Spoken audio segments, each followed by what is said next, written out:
guy. How do you think Fedor would have done it in the UFC a couple years ago in his prime? You know, I think it's just always a matter of motivation with people, and since he left Pride and with all the things he accomplished in Pride, I don't think he was, to me it didn't look like he was overly motivated to train hard, and you know, it's, you know, hopefully with those 2 losses, I think it's really jump-started him, which, you know, I've been there before, and it definitely helps, for sure. You know, a loss or 2 will definitely get you going. So, you know, I think he would have fared just fine and lived up to, you know,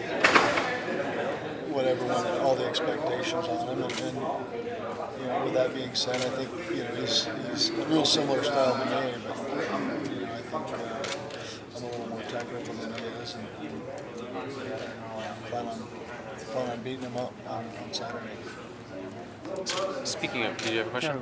Speaking of Pride, we talked to Chael recently, Chael Sonnen, and he implied that Fedor's accolades and accomplishments in Pride weren't all that great, and seemed to imply also that some of the fights were fixed in Pride. Do you have any, since you fought in Pride, and I think you know Chael fairly well, do you have any comment on that? I mean, I think by now you guys have probably known to not really take Chael too seriously, and you know, he's pretty comical with what he says, but you know, I think most of the fans and everybody else knows that that's a bunch of horseshit. So, you know, it's Pride definitely at the time was where most of the top fighters were, and with the deepest depth in as far as toughness in guys.